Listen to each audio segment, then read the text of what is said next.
So it's about, imagine putting there's the horizon and you've got your fist out on the horizon.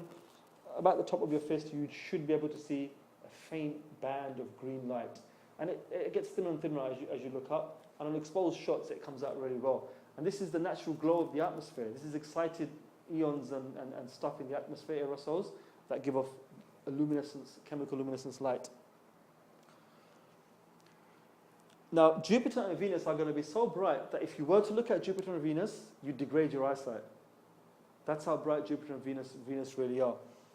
So, a typical truly dark sky. So if you were to go out of London, say by 30 miles, and you were in a field, your sky would be about this one. You'd be able to see these 17 stars that bear stellar limitation magnitude. Okay, this is with the telescope. 7.1 to 7.5. Again, you'd see air glow. You'd see M33 easy. I think it's the Catherine Galaxy or the Catherine Royal Galaxy, I think they call it. You see the Milky Way. You'd see the zodiacal light again. Again, you see shadows. Right, you'd see many Messier globular clusters. So you could see astronomical phenomena. So as you move down, when you get to kind of where we are, suburban skies, urban skies, the entire sky has a greyish, white, yellowish hue. Right, it's got a yellowish hue, and the Milky Way is invisible. M31, which is that famous Andromeda galaxy, is invisible. M33, M44. M44 may be glimpsed. I've never seen it. And you possibly, you won't see much. So here's an example of skies. So excellent dark skies. So if you've got a truly dark night, these are the objects you should be able to see. So as well as seeing stars, you'd see galaxies, you'd see other phenomena, you'd see meteorites, cross shooting stars, they call them. You could see satellites. And this is a rural sky and a suburban sky and an inner city sky. So look how the sky becomes more and more just blank. From seeing all the heavenly glory to seeing absolutely nothing. And you get this glow, like you get an ugly yellowish glow that I pointed out to you. So this is a truly dark sky. You can see the Milky Way band. And these are clouds. Now, in a truly dark sky, the clouds would form a light. The clouds, you'd see the clouds as black objects against the sky, because the sky is always going to be lighter than the clouds. But today, this is an average sky above a city. The city actually illuminates the clouds because there's that much light reflecting up into the atmosphere that the clouds will actually look black at nighttime, look white at nighttime. Right, this is an interesting shot. This was a picture taken in America, and that's a street light. And this is an exposed shot. It's probably been exposed for about 10, 15 seconds. That's a street light, and look, you can see minimal stars. And during a power cutout in that part of America, from the same location, subhanallah, truly, a sky as the ancestors saw, the sky. You can see the Milky Way band. So that should be here, but you can't see it. And some of these objects, if you know what you're looking at, you know straight away that they're not stars. They're other things. So dark adaptation, the human eye reaches across 9 orders of magnitude. So the brightest and darkest light signal that the eye can sense are a factor of Rayleigh. That's a big number. At any one time, your contrast ratio is 1,000. That's because your eye needs to set at something that's dark, and it adapts to what it thinks is the darkest object. So from there to there, the contrast ratio is about 1,000. This can be shifted across 6 orders of magnitude, a factor of 1 million. Now, it takes 40 minutes to several hours for your rods to adapt from bright sunlight to complete darkness. It becomes 10,000 to, 10 million times more sensitive than at full daylight. And age, smoking, and alcohol degrade night vision. Now, during, if I was a smoker, and say you were 60 and I was a smoker, and we both went out to observe. Now we know that after age 25, your eyes will start degrading. Your night vision is not going to be as acute as somebody who's pre-age 25. But as a smoker, my eye vision, right, is going to be worse than yours. If I am a drinker, my night vision is going to be worse than yours. Because what it is you're testing your eyes to the limit. You know, you are really like, it's become like a truly dark sky. It's dark. When you sleep you in Malaysia, Indonesia, I'm sure at night time when they switch the lights off, right, you can't see your hand in front of you, and you have to go sleep because there's nothing you can do, right? So you are testing your eyes to the limit, and in scientific studies we've seen that if you fire protons subatomic protons at your eye, even one proton hitting your rods, your cells, it'll excite them. But you won't be able to compute, what's happening. It'll be irrelevant to you. It won't make a difference to you.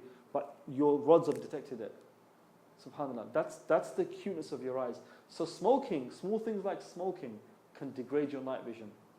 So that rules out any guys that smoke, whether you're young or old, to actually say, okay, let's go out and let's observe the time for Fajr, because you wouldn't be able to see Fajr properly.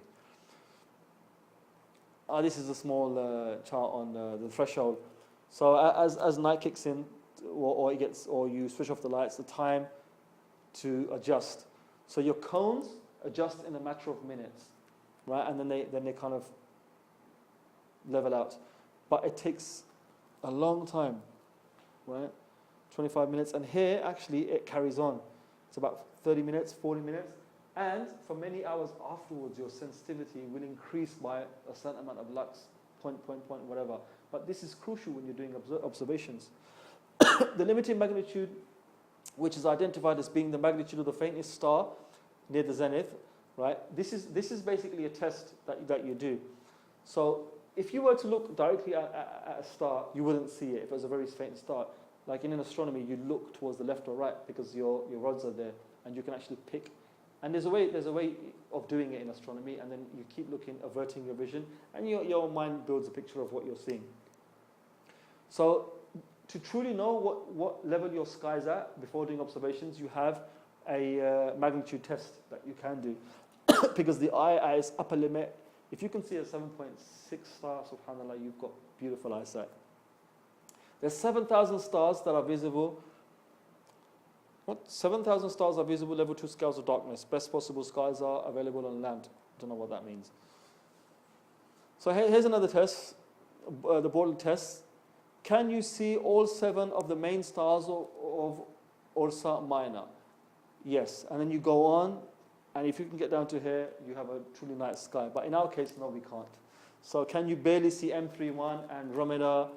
No or yes. Well, you've got really bad skies. It's not even worth you leaving the comfort of your armchair to do an observation, because you're not going to be doing any justice to it. So Ursa Minor, the dipper, as we know in England, that's Polaris. Now, if you know where Polaris is in the sky, Polaris is always in the northern hemisphere. It's kind of overhead, and if you know where Polaris is, you can never get lost, because judging by the ancients, used to use that as the direction of star, right? The North Star. So this is Polaris. This is Ursa Minor. This is the visibility chart. So, for argument's sake, if you can see star 7 is of a visible magnitude of 4.2. That means your visibility magnitude is 4.2. So on the sky scale, you're somewhere in the middle, or towards the bottom still, actually. If you can see star 19, you've got a beautiful sky. And eyesight, not to mention. So star 17 would be this star here. It's very faint. If you can see that, then you know that you're in a position that now we can observe the sky. Okay, so the zodiacal light, known as Subakadib, known in antiquity as false dawn. Now this is the picture of false dawn. Now it looks like, it actually looks like time for Fajr. If you saw that in the countryside, and you said, okay, I'm going to wait for Fajr. Oh, it's Fajr. Right? You'd actually start your prayer, and you'd finish your prayer, and then that would become darkness again, and you'd think, hang on a minute, what's happened here? I've only observed this once in my life, and it was strange because I didn't know what I was looking at. I was observing the sky, and I happened to see this, and I thought, it's Fajr time, right? And it got brighter and brighter and brighter, and then it stayed there, and I knew from my clock that it wasn't the time for Fajr. And it just slowly petered out and disappeared, and the sky went dark. And it was kind of a strange light as well. It's a very eerie light to look at. It's a very strange light because it's not natural. It's not sunlight. It's actually reflected in planetary dust. So you get dust from comets and asteroids, and this dust orbits the Earth, right? Just as the Earth and Venus orbits. It's on the inside, the inner planets. And this dust, it's like we only get to see it. The best time to observe zodiacal light is in the equinoxes. Why? Because we're aligned head-on to the ecliptic. And the ecliptic is quite high up in the sky. And it's at the correct angle to reflect, the suns and the earth. It's just at the correct angle. So it reflects all that dust and you can see it. Right? Otherwise, it's difficult for us to see. But if you're towards the equator, you're aligned by the ecliptic anyway, quite close to it. So you'd see it you'd see it more often. Can I have my hat?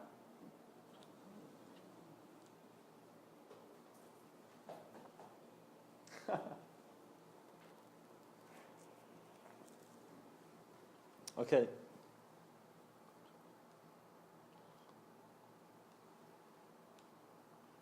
So this is a video now. This is a video of, if it does play.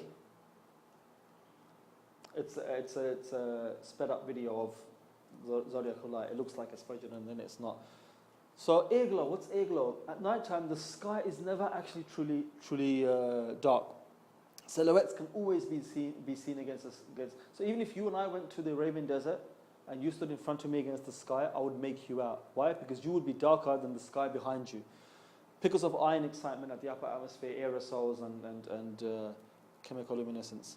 Effects can be seen by looking 10 degrees above the horizon. You remember I mentioned, look 10 degrees above the horizon, and you'd see, if you had a truly dark sky, you'd see difference in the color of the sky. You'd see a slight, very faint. When I talk about these colors, by the way, don't expect them to be super bright like you see in photography. You're talking very bland, very faint differences. Keen observers may think it's the time for Fajr because, oh look, we can see a greenish hue. This is night glow, air glow. Now, can you see these bands here? This is gravity waves, right? Air glow is part of the air, right? So as you get perturbations, as you get weather fronts traveling across mountains and rising and hot air rising and that, it causes ripples in the upper atmosphere, and that's what causes these. It's like, it's the atmosphere is kind of fluid. So again here, right? So here you can see the zodiacal light rising, and there's the Venus, it's on the ecliptic. And if you look over here, you can see a greenness, slight hazy greenness, and you can see a gap here, green, and a gap. That again is a disturbance in the air glow. Something's disturbed it, and it's become a gap now.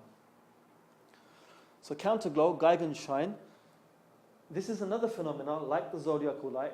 The source of this is the same. It's the same planetary dust that's reflecting, right? But it's actually counter to the Geigenschein. Actually means counter. So it's counter. It's German. Counter to the where the sun is. So if the sun is here below the horizon, it's going to be up there. Sun is here, it's going to be up there.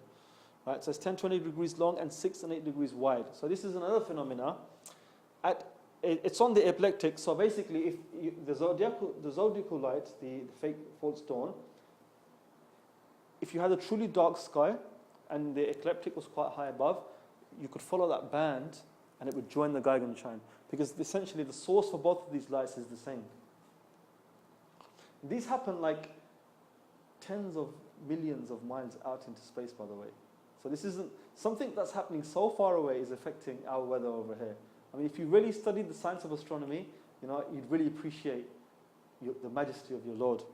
And these are dust particles, right? Very small dust particles that have an effect so far away.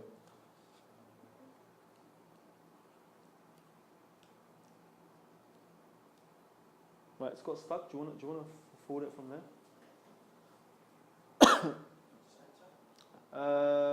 Press space. Press escape. Okay, now press. You know how to start a presentation? Put your mouse on top of that and press it. Here. Here, look at me. Andrew. Press that. Where your mouse is now, move towards the right by 4. Yep, this one here. Okay. So this is the Geigenschein. Okay? So this faint glow here is the Geigenschein. So you know the sun's here. Aurora, beautiful light display caused by the collision of energetic particles. Basically, the auroras are visible at northern climes, and they normally coincide with heavy sun activity. Every 11, you get an 11-year cycle where the sun has sunspot activity, and you get huge bursts of energy, of solar radiation that hits the Earth, and it's channeled in via the poles. You've got the Van Allen belts, magnetic belts, and it interacts with the atmosphere, and it energizes the eons, and I think it's ions, and it's auroras result from emissions of photons in the upper atmosphere, about 80 kilometers from ionized nitrogen. I think it's nitrogen causes the red glow and oxygen causes the green glow. That's what an aurora looks like, subhanAllah. And if you actually live in the northern climes, that's exactly what you'll see. Now, if you're observing Fajr above the sea, he's actually facing the sea. Would you think that's Fajr? If you didn't know what you're looking at, you'd think, oh. And it's so bright, it's causing shadows on the ground. Look, it's causing shadows on the ground. This was taken in Scotland, cloudy. Now this is an exposed shot. This is light pollution from a town. That town in the distance, look what it's doing to the sky. And that there, and again here. Now this is it here. Now if you're observing that, you think, through the cloud, I can see Fajr. This was taken this year in the UK. Again, look at that. Look at the light pollution, and look at the aurora, and you can see it. You can see it here. Again, look. You'd think through the cloud it's Fajr, and there again, light pollution there. But look over here. Look, it actually looks like it's the start of Fajr. The sky's blue, and the crack of dawn is green. Look at that, subhanAllah. That's light pollution again, and that looks like Fajr. But it's not. It's probably midnight, and it's just the aurora. This is an interesting shot. This was taken over York in England this year. Can you work out where the aurora is? The aurora light is?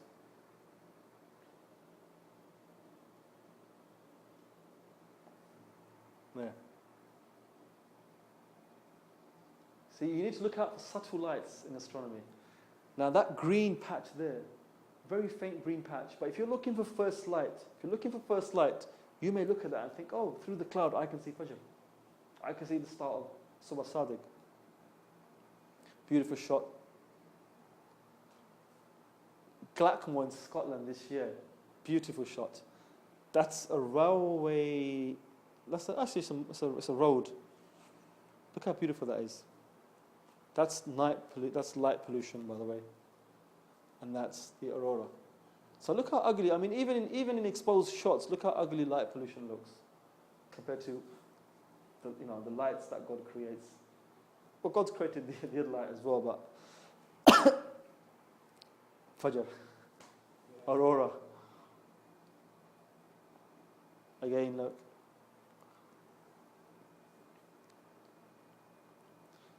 Okay, so now we know what objects we can mistake for Subh Sadiq. So once we know what they are, we know how to avoid them. So how are we going to go about actually doing Mushahada? Well, travel as far away from the city as possible. Ideally, travel to the coast, right? So, or travel 20, 30 miles outside of a city in all directions. So you're in a total dark field somewhere, and even then, your sky is only going to be about, broad sky 1. Not 0. It's preferable to go to the coast.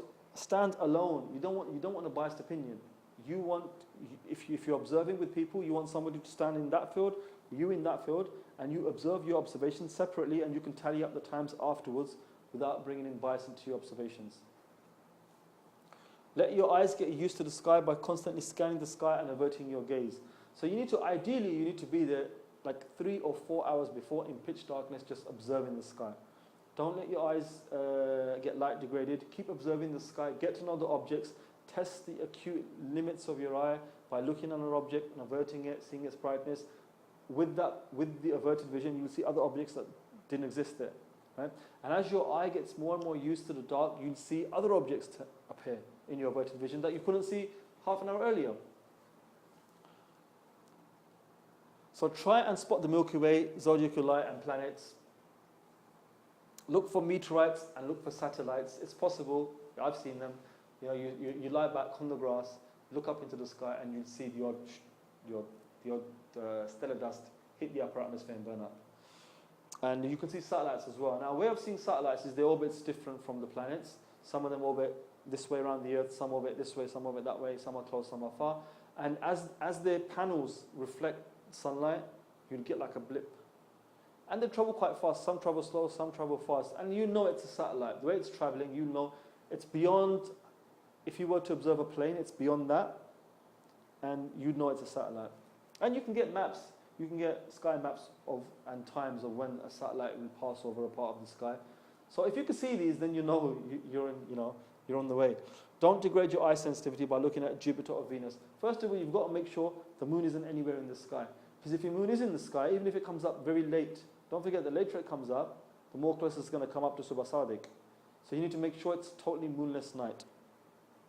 Now don't degrade your eye sensitivity. Don't look at Venus or Jupiter too much. I mean, I've seen the equations, and like the human eye can pick up a candle from a distance of 700 meters in perfect night conditions from a distance of 700 meters. So imagine a candle at 700 meters away, right? So if you're observing Venus, which God knows, a couple of million miles away, it's a pinprick, right? And it's so bright that you're going to degrade your night vision. So you should be careful about these objects. You basically, the best way of doing an observation is having a dark box or a total pitch black tent. The only thing that's exposed is the horizon, and you're basically just waiting for that moment to come up. Keep your task in mind and try to see contrast between horizon and the meridian. So basically what you're trying to do is don't look at your watch. Like some people know what time Fajr is, right? the earliest time for Fajr.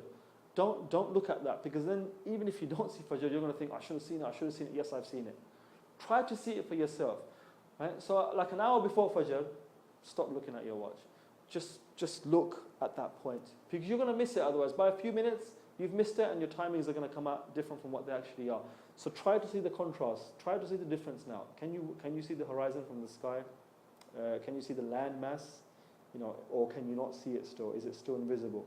And the minute you start to see it, you know it's Fajr's appearing. Crucial, you don't look at the time, okay? Write down whatever you observe, how long it lasts, and the time. So whatever you observe, write it down, how long the phenomena lasted, and what time it was. Because you're going to tally up with other people. And if you're the only one that saw this, and nobody else saw this, well then you've got to carry on your experiments until you work out that nobody else can see this because your eyesight's better, or you're seeing something that's, the light is playing tricks on you, the darkness is playing tricks on you, and they are seeing something and you're not. Okay, timetable considerations. Now, when you make timetables, most of our timetables, even the correct ones, are given we're getting them from observatories. Right? And now, the problems with observatory timetables is they're not universal. They're made at ground level.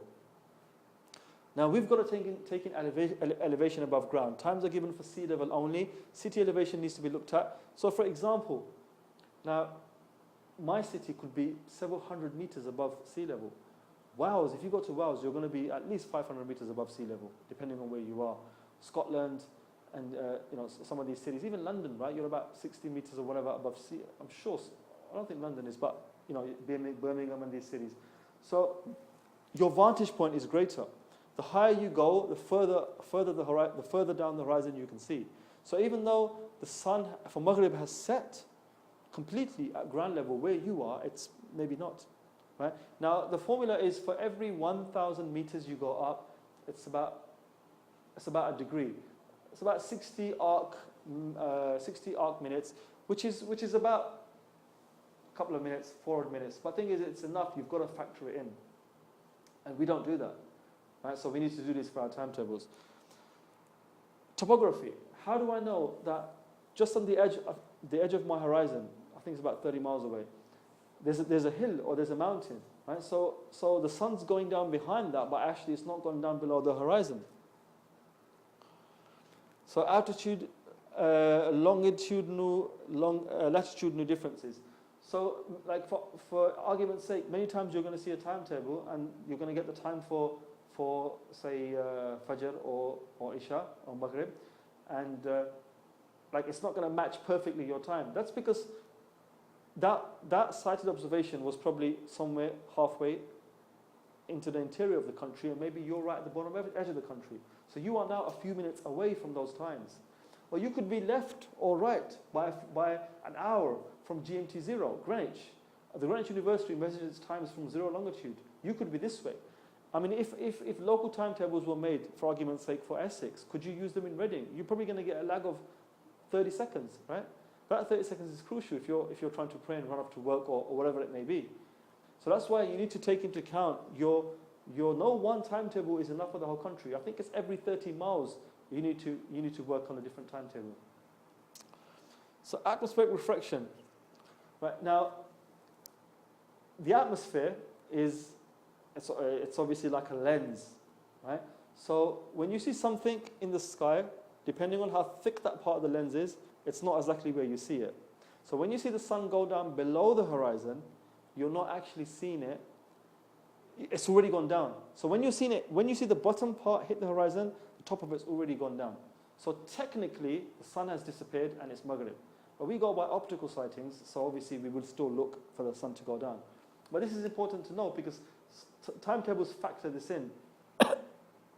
And depending on how hastily you download a timetable from wherever you're getting your timetables from observatories, they may give you refracted times or non-refracted times. If they're giving you non-refracted times, then you're going to get an earlier Maghrib, whereas the sun is still visible, but you've just not bothered to look at the sky. So it's very important that we understand refraction as well, and we need to know how our observatory works. So atmospheric refraction is 0 at the zenith. At the zenith, at the top, it's 0. But as you move down, right, one arc at 45 degrees latitude is still only 5 at 10 degrees, but then quickly increases because the atmosphere, you're seeing through more of the atmosphere now. So when the horizon is approached, so on the horizon itself, it's about 34 arc minutes, which is just over the size of the solar disk. The solar disk is 32 arc minutes. So it's okay. So times are calculated. The HM Nautical Almanac. Now the times are calculated approximates. I spoke to Steve Bell and I asked him about this. He says that we never observe